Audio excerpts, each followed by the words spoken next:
Olá, tudo bom? Seja muito bem-vindo a mais um episódio do Livro de Mórmon Comentado. Quero muito agradecer a todos que têm acompanhado os episódios. Se é a primeira vez que você está vendo ou ouvindo esse episódio, seja muito bem-vindo. Esse é o canal Caminho do Discipulado.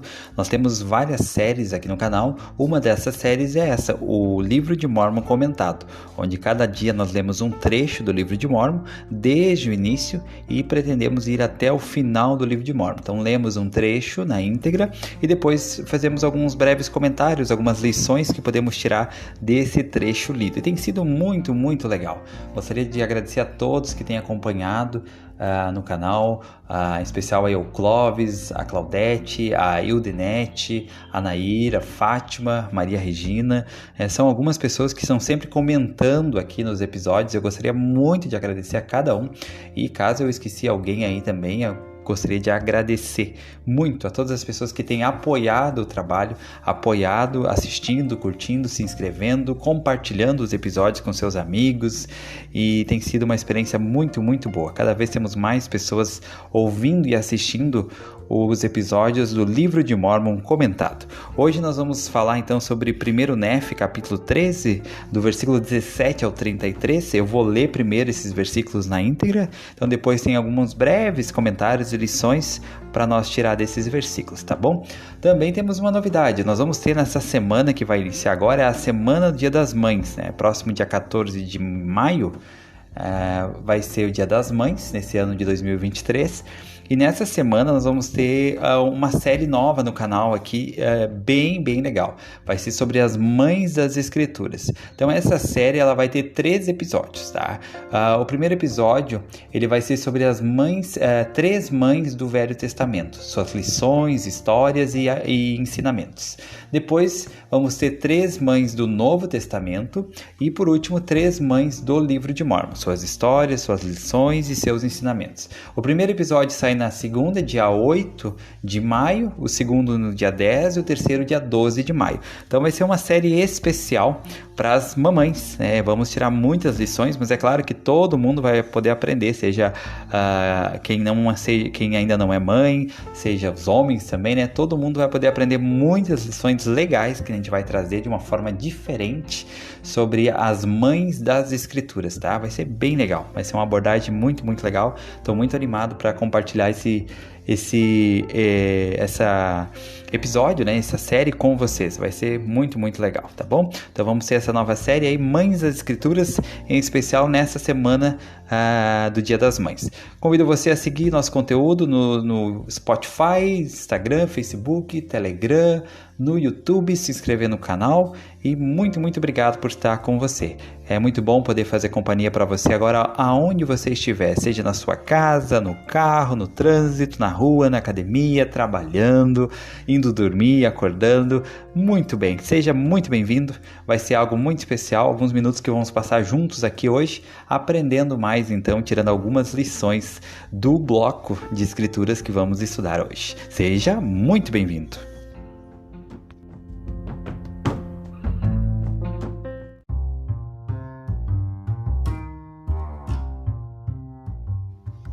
Curiosidade. Em 2007, um leilão de documentos raros realizado em Nova York relatou ter vendido uma cópia da primeira edição do Livro de Mórmon por $180 mil. Estima-se que o seu valor hoje seja bem superior a $200 mil.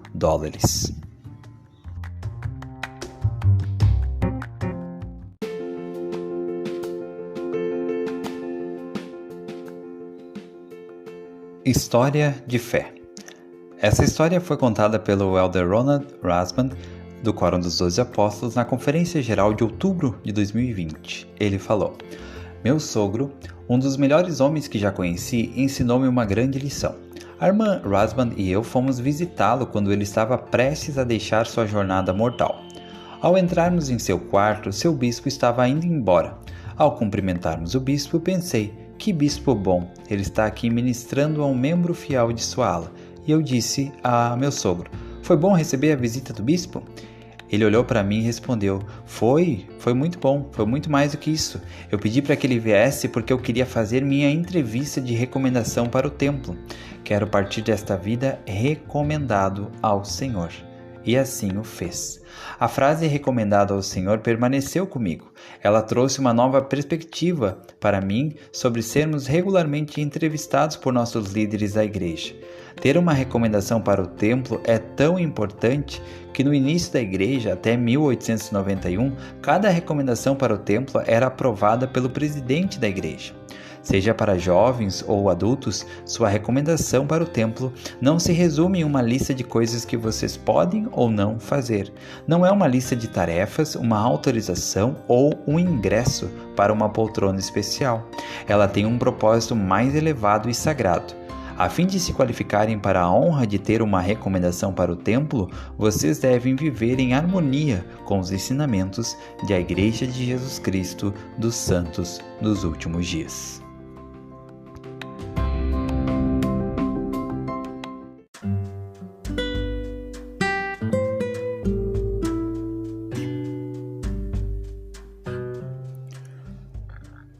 Primeiro Nefe, capítulo 13, versículo 17 ao 33.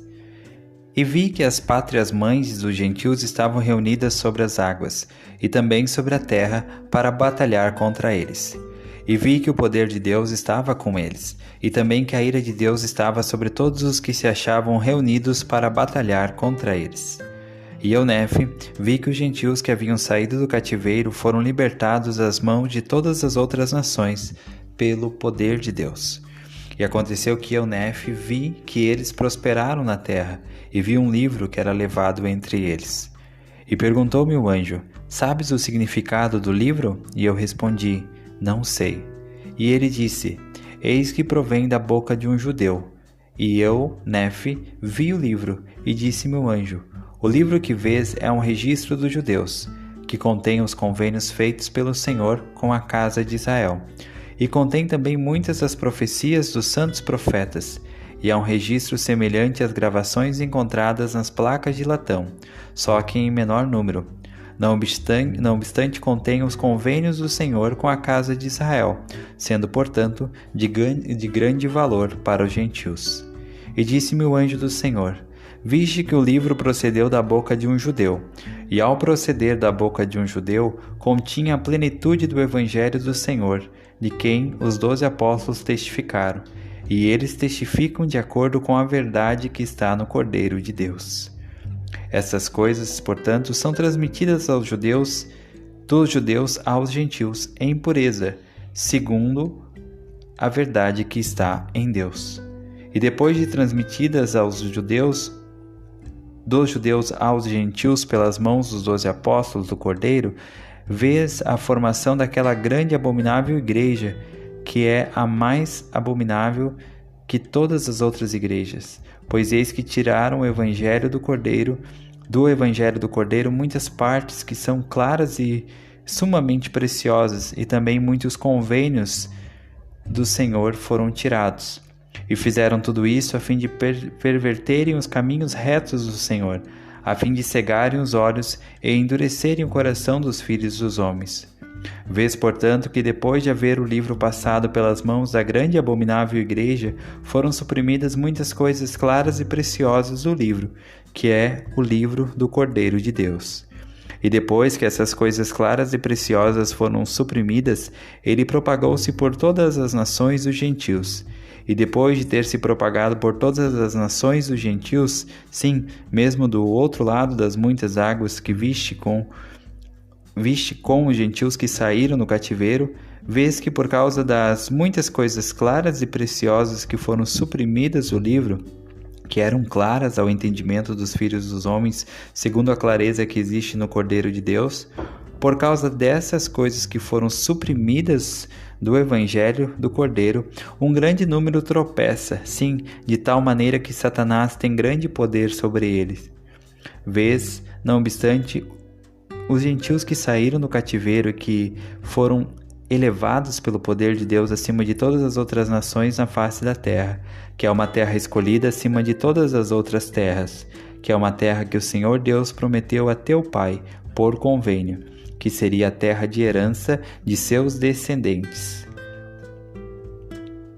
Vês, portanto, que o Senhor Deus não permitirá que os gentios destruam completamente a mescla de tua semente que está entre teus irmãos. Nem permitirá ele que os gentios destruam a semente de teus irmãos.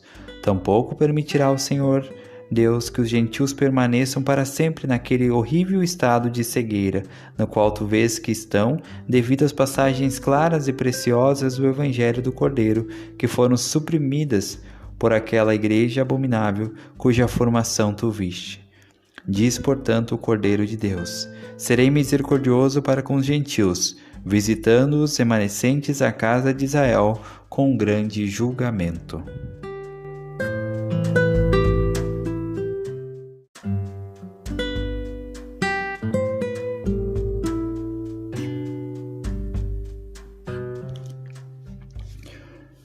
A primeira lição que eu gostaria de compartilhar desses versículos de hoje está no versículo 21 e 22, que são versículos muito pequenos. Talvez o versículo 22 seja o menor versículo de todo o livro de Mórmon. E o versículo 21 começa a dizer assim: E perguntou-me o anjo: sabes o significado do livro? E eu respondi: não sei. A lição que eu gostaria de tirar daqui é que o Espírito perguntou para Nefe, sabe o significado? O anjo perguntou para Nefe: sabe o significado disso? E Nefe, humilde, sincero, honesto, falou: eu respondi, não sei.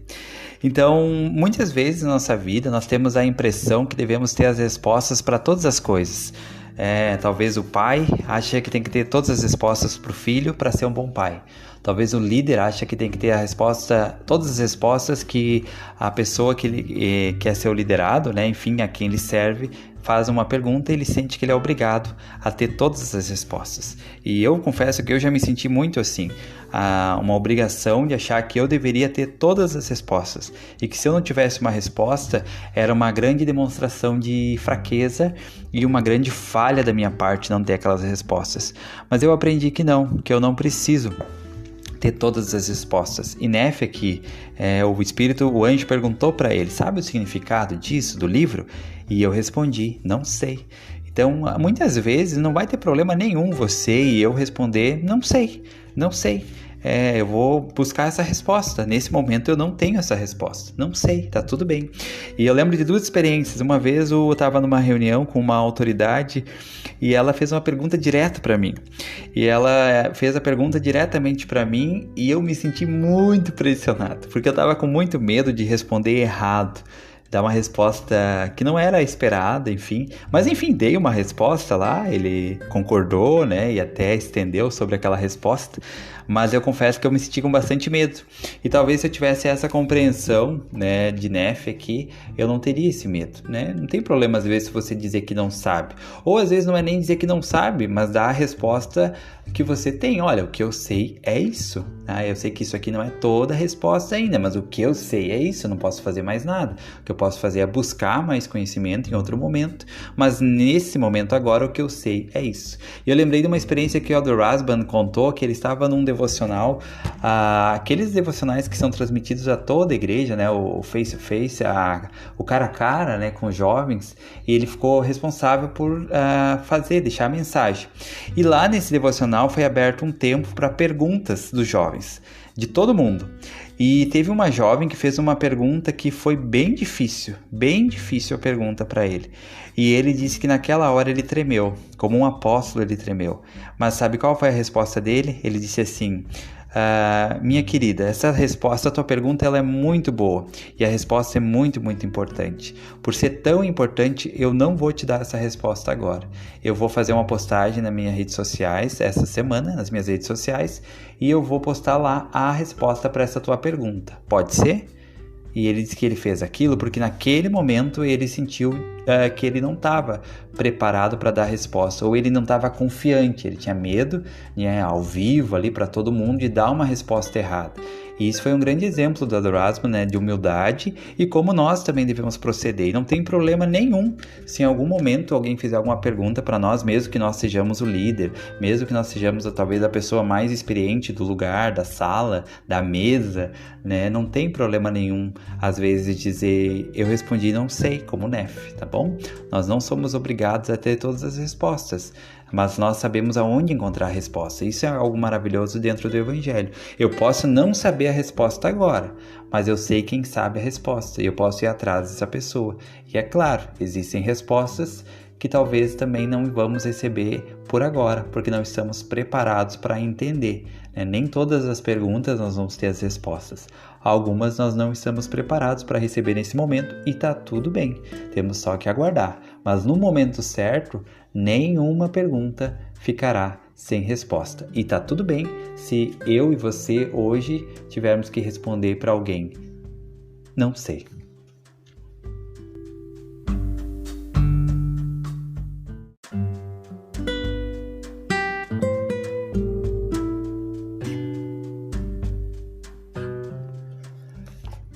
Segunda parte que eu gostaria de explorar aqui nesse episódio, é o versículo 26 e 29 de 1 Nef 13. Aqui mostra 3 pedras de tropeço para qualquer pessoa no caminho do Evangelho, no caminho do convênio. Ou seja, se retirar qualquer uma dessas partes aqui que eu vou falar, se torna uma pedra de tropeço e qualquer pessoa vai tropeçar e vai cair, tá? E o inimigo, ele sabe disso. Então, ele sempre trabalhou no passado e ele trabalha no presente para que ele consiga retirar uma dessas 3 coisas da nossa vida que eu vou falar aqui agora, tá? Então, a primeira coisa, vamos achar aqui nas Escrituras, versículo 26, diz assim: aqui está falando sobre as Escrituras, tá? Que elas tinham sido transmitidas em sua pureza, mas que depois acabaram sendo mudadas, né? Retiradas algumas partes, enfim. E eu vou, dentro desse contexto, mostrar as 3 coisas que, quando retiradas da nossa vida, fazem nós tropeçar, se tornam uma pedra de tropeço para qualquer pessoa. O inimigo sabe disso, então ele sempre vai tentar retirar alguma dessas coisas da nossa vida. Vamos lá, versículo 26. E depois de transmitidas os judeus aos gentios pelas mãos dos 12 apóstolos do Cordeiro, vês a formação daquela grande e abominável igreja, que é a mais abominável que todas as outras igrejas. Eu falei sobre a igreja, né, essa igreja do inimigo, enfim, eu falei no episódio anterior, então você pode ver lá, tem uma explicação bem interessante e completa sobre esse tópico. Eu não vou estender sobre isso agora, tá? Pois eis que tiraram do Evangelho do Cordeiro muitas partes que são claras. Então essa é a primeira coisa que, quando retirada da nossa vida no Evangelho, faz nós tropeçarmos, que é retirar as partes claras. O que seriam as partes claras também? As coisas simples, tornar as coisas muito complexas, sabe? Isso nós vimos muito na época do Salvador, no Novo Testamento, com os fariseus. Os fariseus, eles eram um povo muito fiel. Talvez o povo mais fiel que existia na época do Salvador eram os fariseus.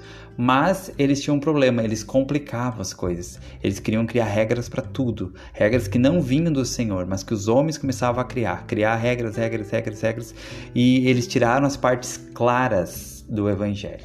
E por isso tropeçaram. Segunda coisa, assim, as partes claras e sumamente preciosas. Então, segunda pedra de tropeço é retirar as coisas preciosas da nossa vida. O que seriam as coisas preciosas?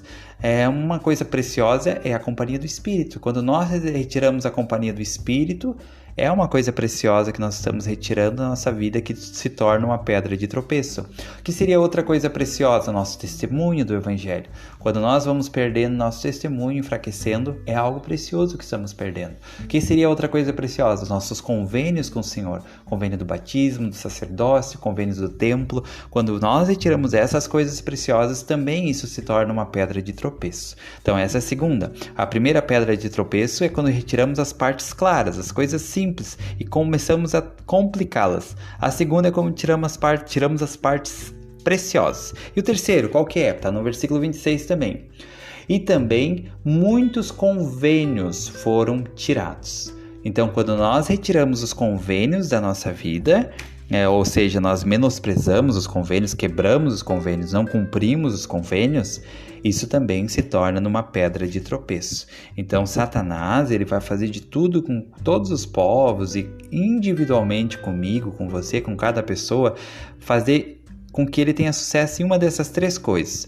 Ou retirar as partes claras do Evangelho, retirar a simplicidade e tornar algo complexo, tornar algo que é quase que você faz mecanicamente e deixa de fazer por Jesus Cristo. Segundo, retirar as partes preciosas, que são a nosso testemunho, a companhia do Espírito, retirar a nossa família, perder o valor, sabe? As coisas preciosas vão perdendo o valor, ele vai tornando elas sem valor. Então essa é uma pedra de tropeço. E por último, retirar os convênios. Ele faz tudo para tentar retirar os nossos convênios.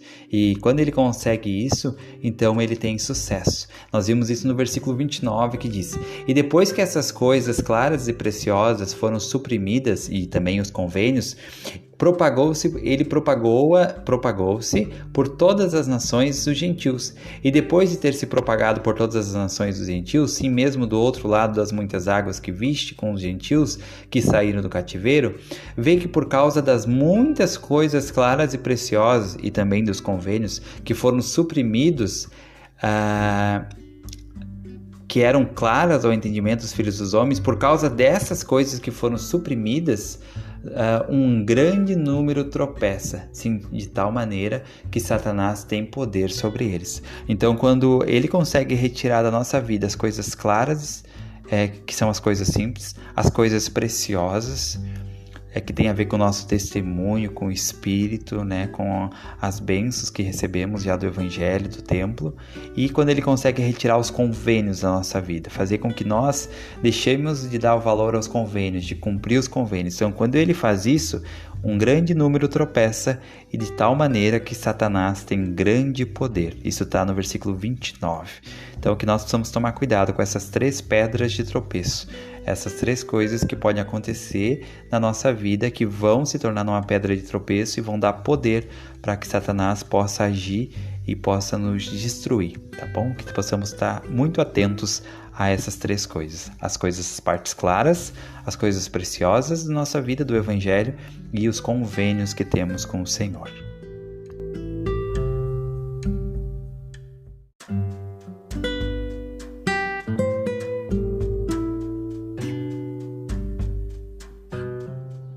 Muito bem, o último bloco de hoje está no versículo 18, 19 e 30 de 1 Nef 13. A lição a ser retirada está nesses versículos, tá?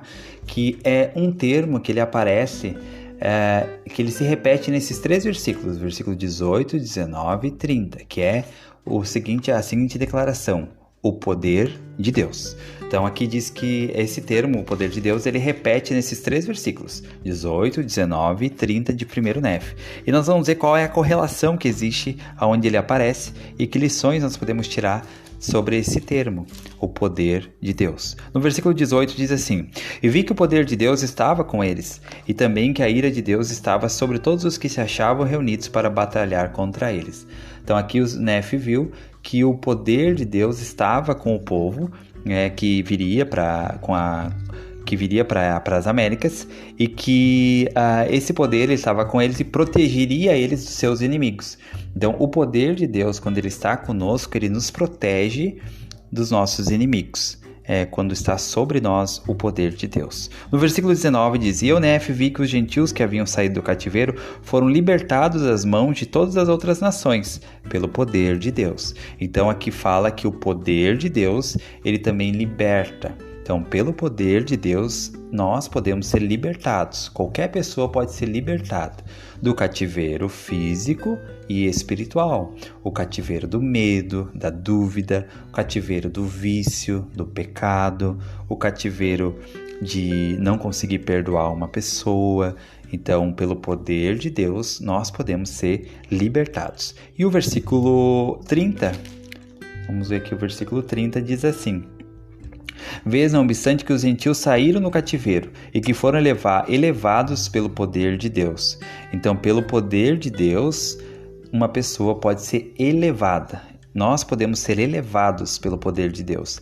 Elevado do nosso estado mortal e decaído, elevado do nosso homem natural para um homem ou mulher espiritual, filho filha de Deus. Então, pelo poder de Deus, nós podemos ser libertados, nós podemos ser protegidos dos nossos inimigos, podemos ser libertados e podemos ser elevados pelo poder de Deus. Na última conferência, o Elder Renlund deu um discurso, o nome do discurso é Acessar o Poder de Deus por meio dos convênios. E aqui ele falou assim, quando cedemos ao influxo do Santo Espírito e nos despojamos do homem ou mulher natural, podemos receber o poder transformador do Salvador em nossa vida, o poder de fazer coisas difíceis. Então, quando nós tomamos a decisão de nos despojar do homem ou mulher natural, nós podemos receber o poder transformador do Salvador, o poder de fazer coisas difíceis. Você quer ter mais poder para fazer coisas difíceis na sua vida? Temos que nos despojar do homem e mulher natural. Quanto mais eu e você nos despojar do homem e mulher natural que existe em nós, mais poder vamos receber para fazer coisas difíceis. E nesse mesmo discurso ele cita: o presidente Nelson nos ensinou a fazer isso. Ele prometeu, abre aspas, cada pessoa que faz convênios em uma pia batismal e no templo e os guarda, recebe acesso ampliado ao poder de Jesus Cristo, a fim de nos elevar para além da influência deste mundo decaído. Em outras palavras, podemos acessar o poder de Deus, mas somente quando nos conectamos a Ele por meio dos convênios sagrados.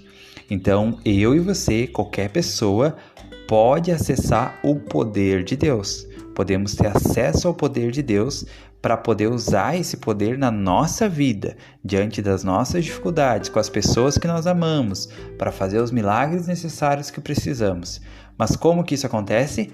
Nós podemos acessar o poder de Deus, mas somente quando nos conectamos a Ele. Como nos conectamos a Ele? Como nos conectamos a Deus? O presidente Nelson falou, por meio de convênios sagrados. Então, para termos acesso ao poder de Deus completo em nossa vida, precisamos nos conectar a Ele. E nos conectamos a Ele apenas por meio de convênios sagrados.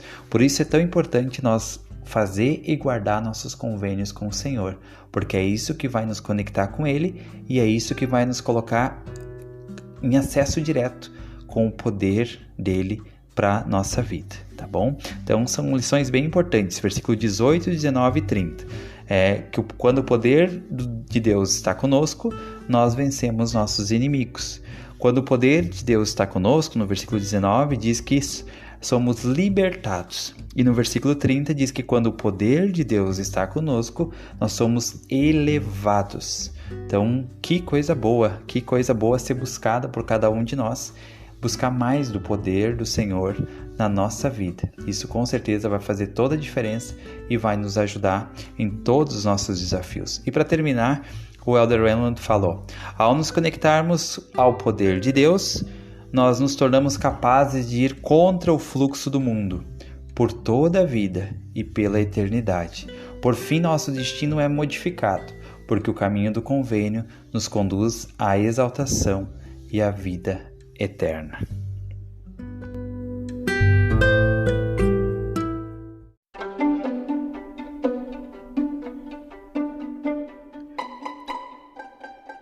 Perguntas e respostas. A pergunta de hoje é a seguinte: sinto-me infeliz a maior parte do tempo. O que faço para sentir-me mais feliz? Então aqui temos algumas coisas sobre isso. O profeta Leí ensinou que é necessário que haja uma oposição em todas as coisas. Para que as criações de Deus cumpram o seu propósito, é necessário haver opostos: saúde e doença, bem e mal, luz e escuridão, felicidade e miséria.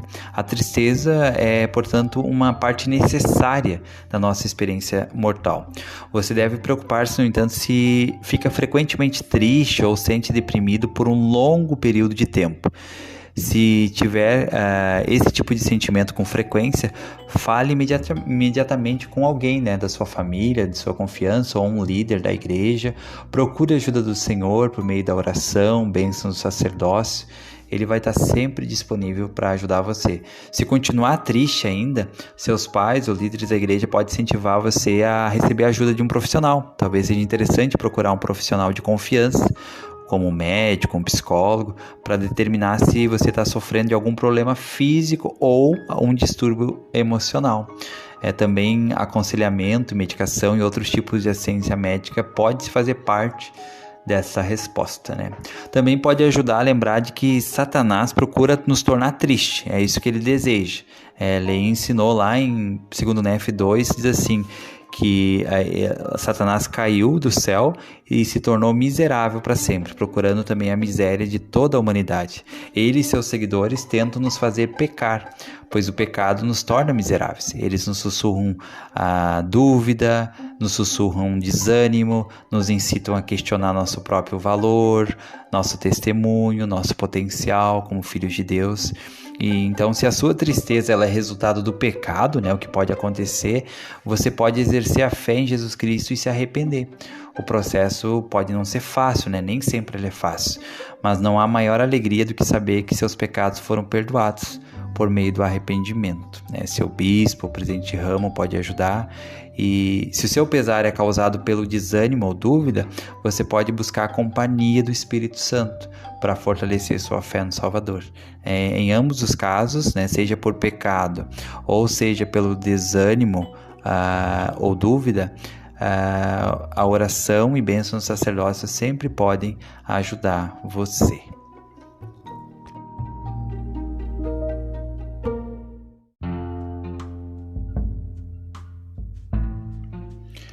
Muito bem, encerramos então mais um episódio do Livro de Mórmon Comentado. Muito obrigado por você ter permanecido comigo até aqui, espero que tenha sido uma boa experiência para você.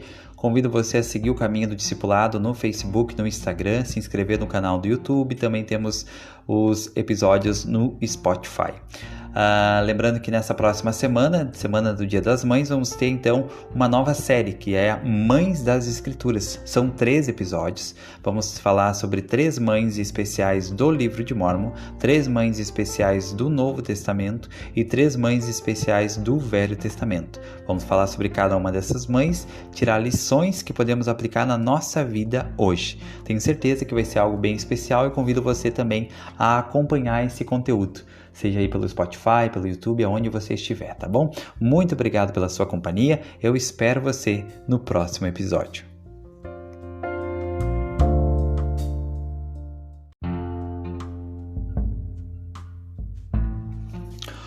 Olá, tudo bom? Seja muito bem-vindo a mais um episódio do Livro de Mórmon Comentado aqui no canal O Caminho do Discipulado. Hoje vamos ter a leitura e comentário de 1 Nef, capítulo 13, versículos 34 ao 42. Vamos tirar lições muito importantes e formas como podemos aplicar essas lições na nossa vida. Convido você a ouvir os outros episódios aqui no canal ou no Spotify, onde você estiver ouvindo agora ou vendo esse episódio. Temos vários outros episódios, estamos lançando episódios diariamente, onde você pode acompanhar a leitura e fazer também a sua leitura do Livro de Mórmon comentado. Tá? Então, estou muito animado por todas as pessoas que têm acompanhado os episódios aqui no canal, que têm compartilhado, que têm comentado, curtido, se inscrito no canal. Muito obrigado pelo seu apoio. Esse apoio ele é muito importante e motivador para continuar esse trabalho. Então, lembrando que essa semana, Dia das Mães, nós temos uma série especial que é Mães das Escrituras, onde nós vamos ter uma nova série aqui no canal, que é o nome Mães das Escrituras, com 13 episódios dessa série, tá? Todos durante essa semana. O primeiro episódio vamos falar sobre 3 mães do Velho Testamento, suas lições e aprendizados, como podemos aplicar isso na nossa vida. No segundo episódio vamos falar sobre 3 mães do Novo Testamento, suas lições e aprendizados e como podemos aplicar isso na nossa vida. E o terceiro episódio é 3 mães do Livro de Mórmon. Vamos falar sobre cada uma dessas 3 mães e vamos aprender lições e como aplicar isso na nossa vida. Então vai ser uma série bem especial aí para ouvir nessa semana do Dia das Mães. Convido você a ouvir essa série, vai ser muito bom, e também compartilhar aí com seus amigos, vizinhos, conhecidos. Vai ser muito bom saber que mais pessoas estão ouvindo aqui o canal O Caminho do Discipulado. Enfim, vamos iniciar então o episódio de hoje. Muito obrigado pela sua companhia, espero que você esteja bem aonde você estiver e como você estiver.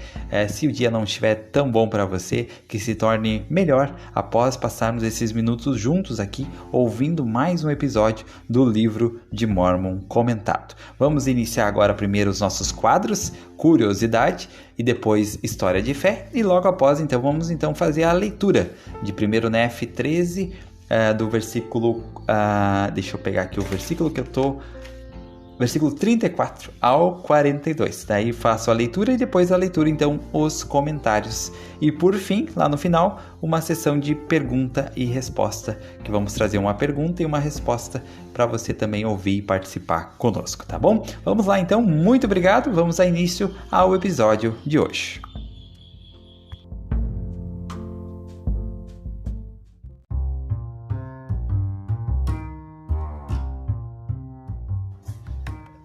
Curiosidade. Você sabia que quando traduziu o Livro de Mórmon, Joseph Smith tinha o equivalente à terceira série e que o Livro de Mórmon completo foi traduzido em 65 dias?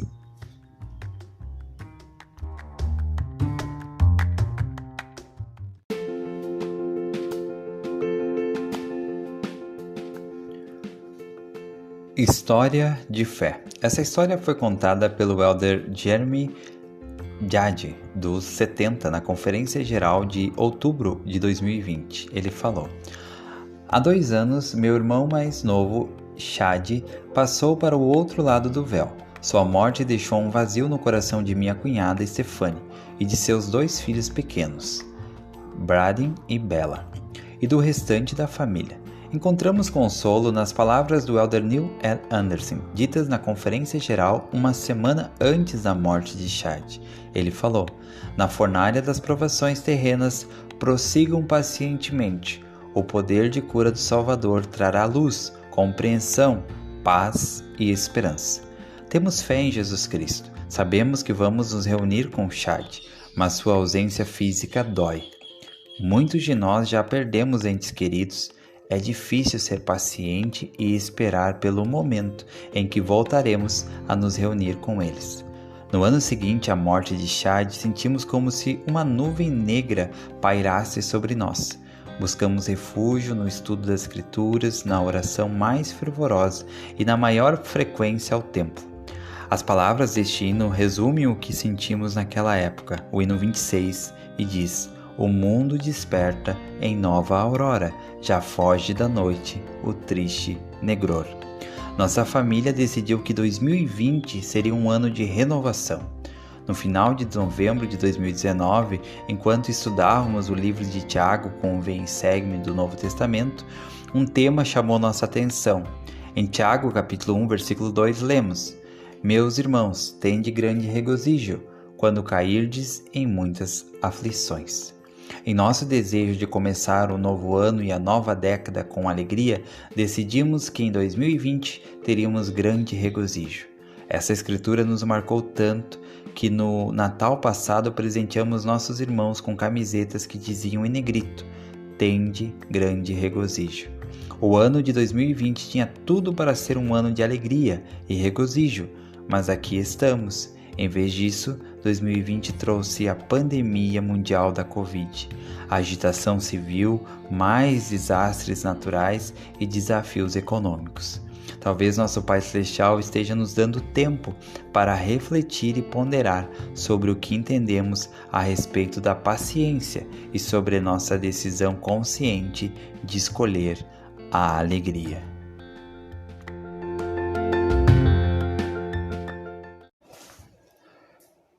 Primeiro Nef, capítulo 13, versículo 34 a 42. E aconteceu que o anjo do Senhor falou, dizendo: eis que diz o Cordeiro de Deus, depois de visitar os remanescentes da casa de Israel, e esses remanescentes de quem falo são a semente de teu pai, portanto, depois de visitá-los com um julgamento e feri-los pela mão dos gentios, e depois que os gentios tropeçarem muito por causa das partes claras e preciosas do Evangelho do Cordeiro, as quais foram retidas por aquela igreja abominável que é a mãe das meretrizes, diz o Cordeiro. Serei misericordioso para com os gentios naquele dia, tanto que lhes trarei pelo meu próprio poder muito do meu evangelho, que será claro e precioso, diz o Cordeiro. Pois eis que diz o Cordeiro, eu me manifestarei à tua semente, de modo que ela escreverá muitas coisas que lhes ensinarei, as quais serão claras e preciosas, e depois que tua semente for destruída e degenerar, caindo na incredulidade, assim como a semente de teus irmãos, eis que estas coisas serão escondidas, para serem reveladas aos gentios pelo dom e poder do Cordeiro. E nelas será escrito o meu evangelho, diz o Cordeiro, minha rocha e minha salvação. E abençoados os que procurarem estabelecer minha Sião naquele dia, pois terão o dom e o poder do Espírito Santo. E se perseverarem até o fim, serão levantados no último dia, e serão salvos no reino do Cordeiro. E aqueles que proclamarem a paz, sim, novas de grande alegria, quão belos serão sobre os montes. E aconteceu que vi os remanescentes da semente de meus irmãos e também o livro do Cordeiro de Deus, que procedera da boca do judeu e que veio dos gentios para os remanescentes da semente de meus irmãos. E depois de haver chegado a eles, vi outros livros surgirem pelo poder do Cordeiro, trazidos a eles pelos gentios, para convencer os gentios e os remanescentes da semente de meus irmãos, e também os judeus que estavam dispersos por toda a terra, de que os registros dos profetas e dos 12 apóstolos do Cordeiro são verdadeiros. E falou-me o anjo dizendo, estes últimos registros que viste entre os gentios confirmarão a verdade dos primeiros, que são dos 12 apóstolos do Cordeiro, e divulgarão as coisas claras e preciosas que deles foram suprimidas, e mostrarão a todas as tribos, línguas e povos que o Cordeiro de Deus é o Filho do Pai eterno e o Salvador do mundo, e que todos os homens devem vir a ele, pois do contrário não poderão ser salvos. E devem vir de acordo com as palavras proferidas pela boca do Cordeiro, e as palavras do Cordeiro tornar-se-ão conhecidas nos registros de tua semente, assim como nos registros dos 12 apóstolos do Cordeiro. Portanto, ambos serão reunidos num só, porque há um Deus e um pastor sobre toda a terra. E chegará o tempo em que ele se manifestará a todas as nações, tanto aos judeus como aos gentios. E depois de haver se manifestado aos judeus e também aos gentios, ele manifestar-se aos gentios e também aos judeus. E os últimos serão os primeiros, e os primeiros serão os últimos.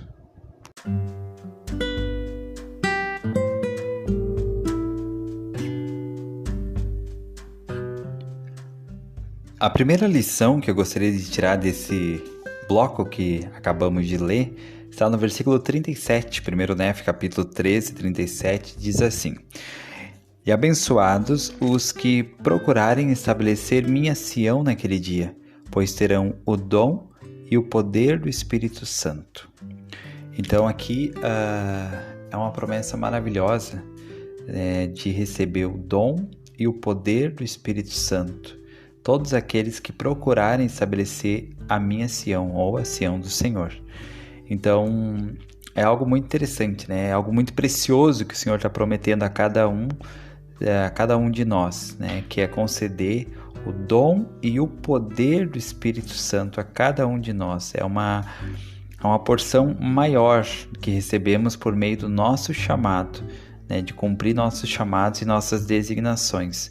Mas quem vai receber essa porção maior do dom e o poder do Espírito Santo? Aqueles que procurarem estabelecer Sião. Então, o nosso enfoque deve ser estabelecer a Sião do Senhor, e estabelecer pelo motivo certo. Nós devemos procurar estabelecer o reino de Deus por Ele, e não para receber a glória ou as honras dos homens. Tem uma escritura que eu gosto muito e ela serve muito como eu gosto de ver ela bem seguidamente, porque nós temos uma tendência natural de gostar e procurar a glória do mundo ou a glória dos homens, inclusive fazendo as coisas de Deus. Nós temos uma tendência de muitas vezes fazer as coisas certas e as coisas do Senhor lá no fundinho, para ser reconhecido, para ser citado, para ser observado, para receber algum tipo de honra ou glória dos homens. E não adianta dizer que não.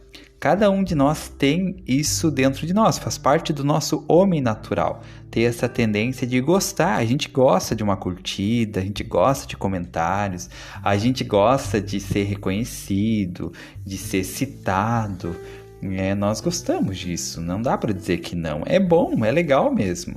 Mas o problema é quando nós procuramos estabelecer Sião, fazer as coisas do Senhor para ter esse objetivo e não para estabelecer Sião. Eu faço as coisas boas, faço as coisas certas, eu cumpro as metas, eu cumpro as designações, eu faço os programas, os planos, tudo que tem que ser feito eu faço, mas lá no fundo, o pano de fundo de tudo que eu estou fazendo é de alguma forma receber algum reconhecimento, e não por Sião, e não pelo Senhor. Então, lá em 2 Nef 26, 29, tem uma escritura que serve como um antídoto, para nos ajudar a perceber isso. Diz assim, e ele ordena que não haja artimanhas sacerdotais, pois eis que a artimanha sacerdotal é o homem pregar e estabelecer-se como uma luz para o mundo, a fim de obter lucros e louvor do mundo. Não procura, porém, o bem-estar de Sião. Então, essa escritura ela serve como uma autoavaliação. As coisas que eu tenho feito, elas têm sido feitas para estabelecer Sião e para levar o bem-estar de Sião, para proporcionar o bem-estar de Sião, melhorar Sião, estabelecer Sião nessa terra, ou é para que eu me torne uma luz para o mundo, ou é para que eu obtenha lucros, ou é para que eu obtenha um louvor do mundo.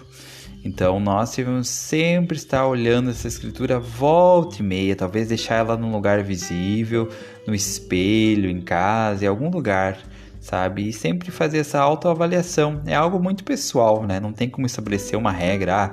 Se uma pessoa faz isso, ela está buscando o louvor do mundo. Se ela faz aquilo, ela não está, sabe? Mas é algo que cada um de nós, não cabe a nós julgar os outros, Mas a cada um de nós, sim, devemos fazer essa autoavaliação, essa análise. As coisas que eu tenho feito hoje por Sião, na igreja, pelo Senhor, para o Senhor, eu tenho feito para obter lucros e louvor do mundo? Ou realmente é pelo bem-estar de Sião? E não devemos nem perder tempo julgando os outros. Eu acho que o o fulano está fazendo é para obter lucro, é para obter a louvor do mundo. Mas se cada um de nós cuidar de nós, já é uma grande vitória.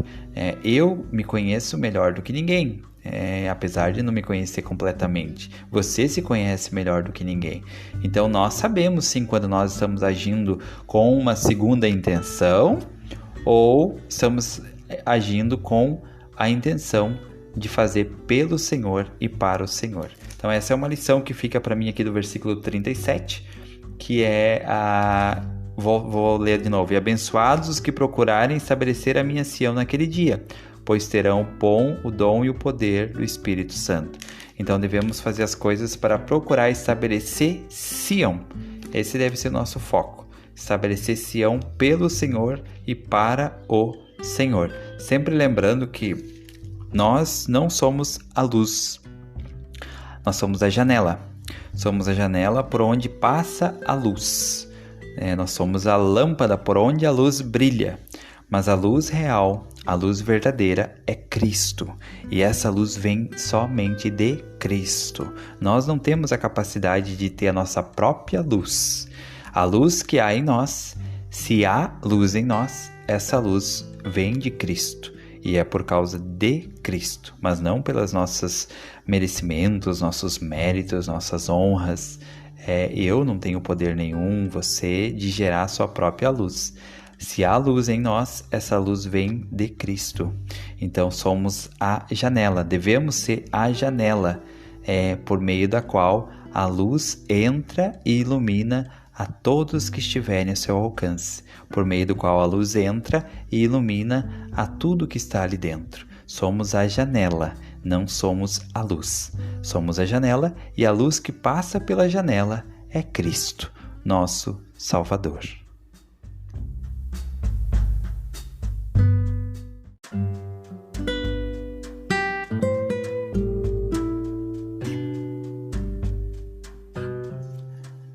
A segunda lição desse bloco de escrituras que eu gostaria de tirar também está no versículo 37, tá? É no mesmo versículo. Então eu vou ler e para nós poder tirar a lição desse versículo, outra lição, né? Além da primeira que eu já comentei, agora uma segunda lição.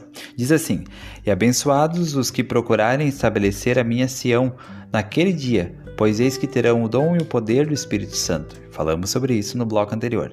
E se perseverarem até o fim, serão levantados no último dia, serão salvos no reino eterno do Cordeiro. E aqueles que proclamarem a paz, sim, novas de grande alegria, quão belos serão sobre os montes.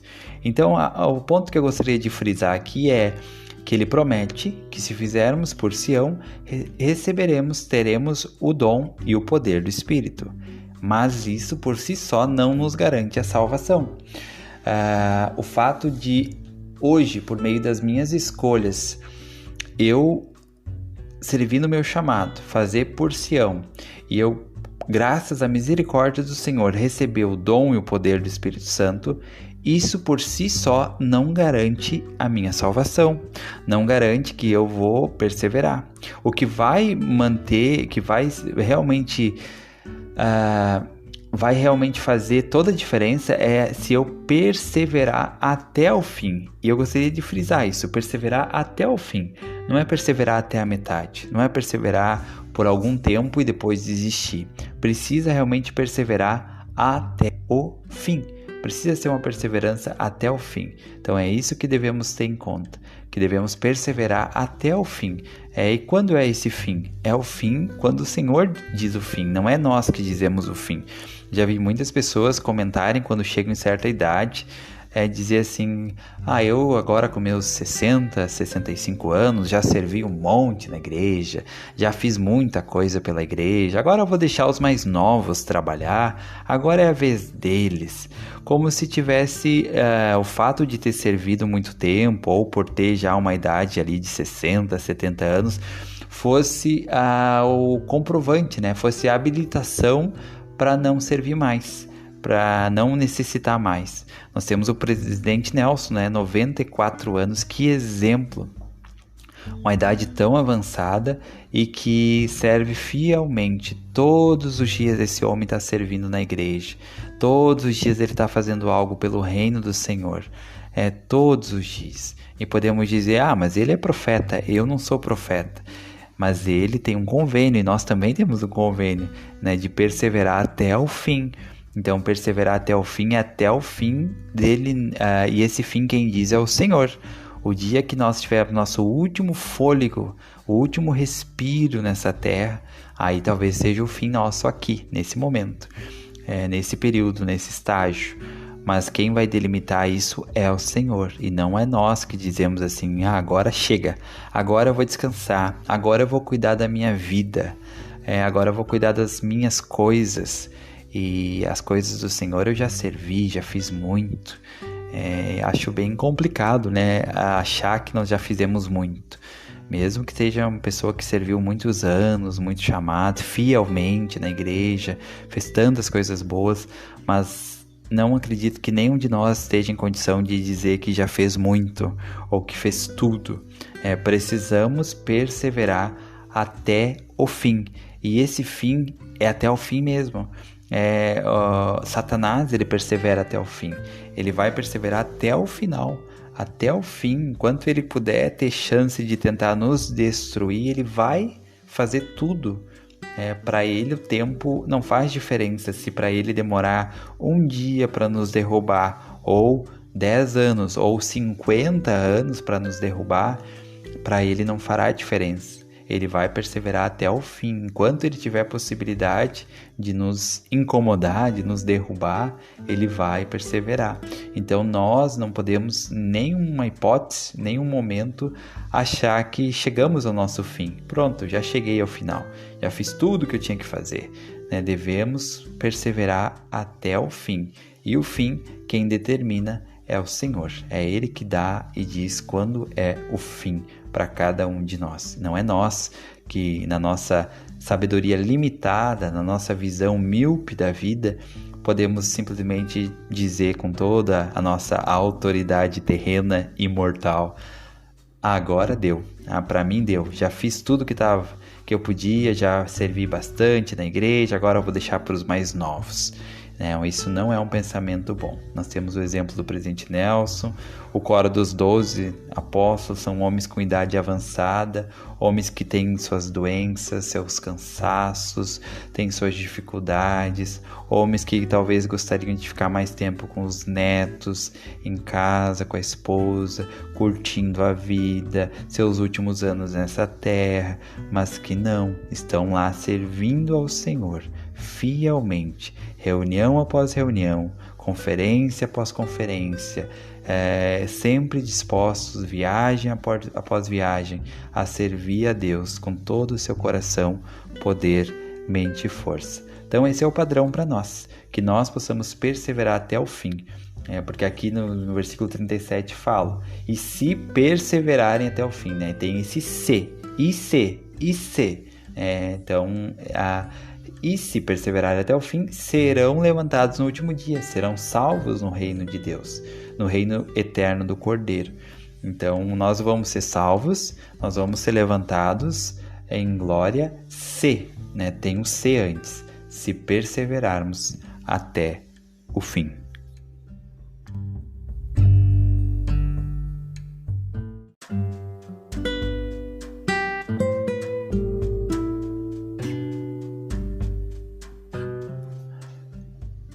O último comentário, a última lição que eu gostaria de tirar desse bloco de escrituras de hoje está no versículo 41 e 42. Não, perdão, 40 e 41.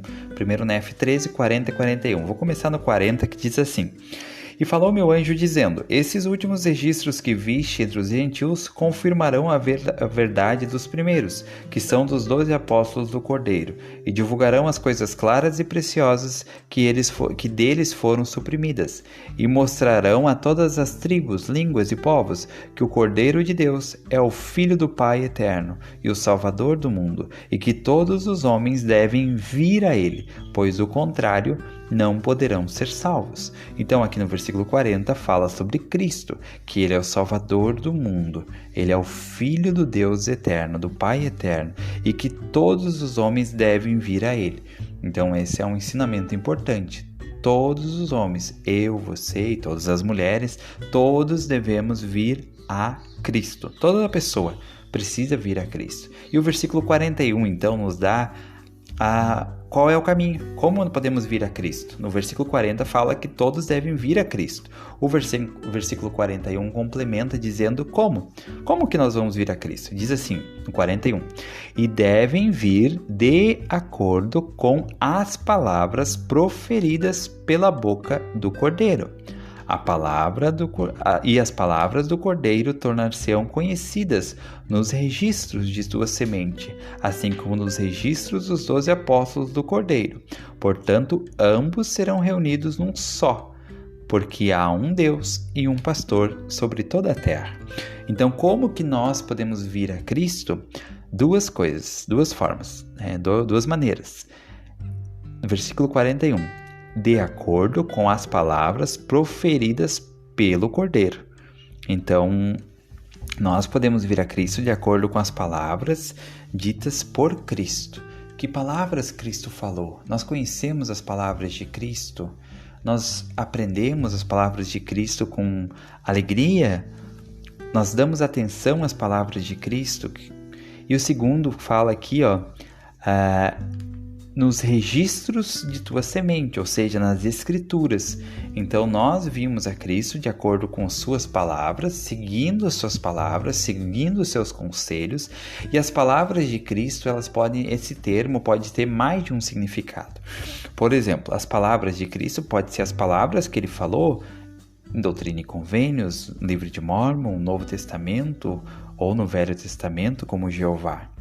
As palavras de Cristo também têm o significado daquilo que Cristo já nos falou pessoalmente, através do Espírito.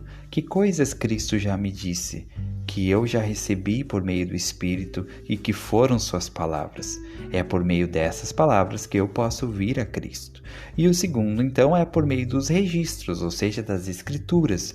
Nós precisamos nos apegar às Escrituras para vir a Cristo. Uma pessoa não pode vir a Cristo completamente sem ter acesso às Escrituras, sem poder usar as Escrituras, seja ouvindo ou lendo as Escrituras, e o principal é aplicando essas Escrituras na sua vida. Então, por meio das palavras de Cristo é que nós vimos a Cristo. É por meio das Escrituras que nós vimos a Cristo. Então, para que eu e você possamos nos aproximar mais de Jesus Cristo, as Escrituras precisam fazer parte da nossa rotina. O estudo e a ponderação das Escrituras precisa fazer parte da nossa rotina diária se nós queremos ter contato diário com Jesus Cristo, se nós queremos vir a Cristo. Não adianta, nós não vimos a Cristo por meio das palavras, nós não vimos a Cristo por meio apenas dos pensamentos. Nós vimos a Cristo por meio das Escrituras. As Escrituras têm um grande poder. As Escrituras nos aproximam de Cristo. As Escrituras, elas influenciam o nosso comportamento, a maneira como nós nos portamos. As Escrituras nos dão força espiritual para resistir aos pecados. As Escrituras até melhoram as nossas orações. Uma pessoa, ela pode fazer oração todos os dias e não estudar as Escrituras. Mas uma pessoa não pode estudar as Escrituras sem fazer oração. Por que isso? Porque quando você estuda as Escrituras, você se conecta com Deus. E fazer a oração deixa de ser um compromisso, um checklist, uma lista de verificação e passa a ser um desejo da sua alma. Você anseia por orar e conversar com o Senhor, porque você está estudando as Escrituras. Então, essa lição é importante. Uma pessoa pode fazer oração todos os dias e não estudar as Escrituras. Mas uma pessoa não vai conseguir por muito tempo estudar as Escrituras sem fazer oração. Quando você estuda as Escrituras, todas as outras áreas são influenciadas na sua vida. Uma pessoa que estuda as Escrituras, ela não consegue ficar sem servir da melhor maneira que ela pode no seu chamado. Uma pessoa que estuda as Escrituras, ela sente necessidade de domingo estar na igreja, participar do sacramento. Uma pessoa que estuda as Escrituras, ela sente o desejo de ir ao templo, receber convênios e guardar esses convênios feitos com Deus. Então, o estudo das Escrituras tem uma grande influência, um grande poder. É o poder da palavra. Não é em vão que um dos nomes que Cristo é chamado lá em João, no Novo Testamento, é como a palavra de Deus. Então, eu sei que o estudo das Escrituras ele é muito importante e que ele influencia todas as outras áreas da nossa vida pessoal e familiar. Então, se você está perdido, sentindo distante de Deus, sentindo afastado, com pouca força para retornar ao caminho que você sabe que deve retornar, comece estudando as Escrituras de maneira intencional, de maneira proposital. Reserve um tempo todos os dias para estudar as Escrituras. E eu sei que essas coisas que são difíceis para você, elas vão começar a se tornar mais fáceis. Ou você vai receber mais capacidade para poder passar por elas de uma maneira melhor. Então, essa é uma lição bem importante aqui de 1 Nef 13, capítulo 41. 1 Nef capítulo 13, versículo 40 e 41, né? Como podemos vir a Cristo? É por meio da palavra de Cristo, por meio das Escrituras que nós vimos a Cristo.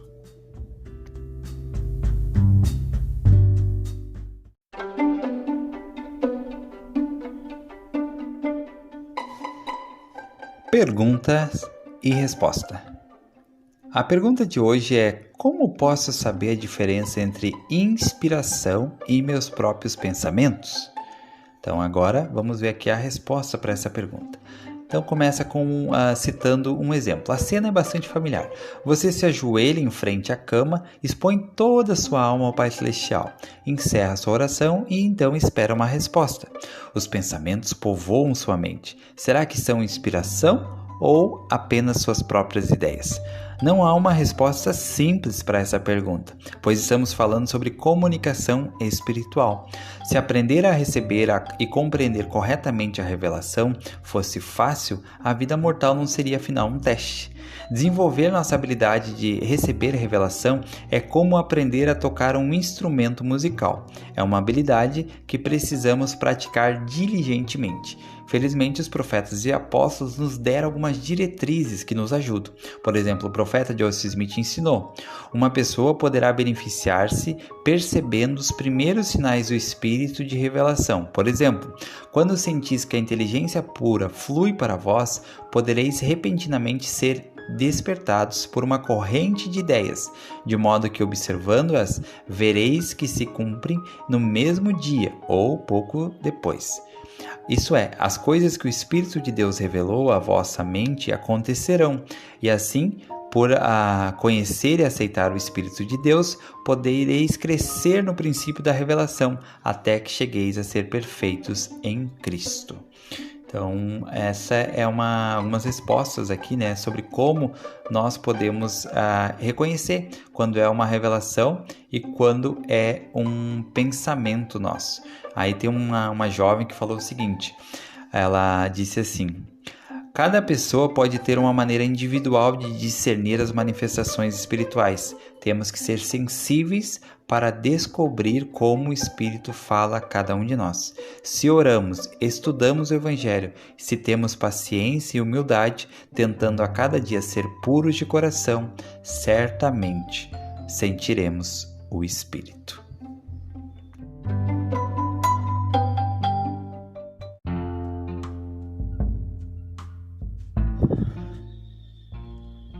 E chegamos ao final de mais um episódio do Livro de Mórmon Comentado. Foi muito bom esse tempo que podemos passar juntos hoje. Convido você a ouvir os outros episódios aqui no canal, no YouTube, no Spotify. Convido você a seguir o Caminho do Discipulado no Instagram, no Facebook, no Telegram e a participar. Nós vamos ter uma série especial essa semana, Semana Dia das Mães. Vamos ter uma série muito especial que é Mães das Escrituras. Vamos falar sobre 3 mães. Nós escolhemos 3 mães do Velho Testamento, vamos falar sobre elas no primeiro episódio. O segundo episódio escolhemos 3 mães do Novo Testamento, vamos falar sobre elas. E o terceiro episódio escolhemos 3 mães do Livro de Mórmon e vamos falar sobre essas 3 mães. Então vai ser muito, muito legal. Convido você a acompanhar essa série, ela vai estar disponível no Spotify, no YouTube, para você participar, compartilhar, ouvir ela durante essa semana. Vai ser muito, muito especial. Na semana do Dia das Mães temos essa série aí, Mães das Escrituras, tá bom? Muito obrigado por você ter acompanhado mais um episódio, foi muito bom estar com você, um abraço e até mais.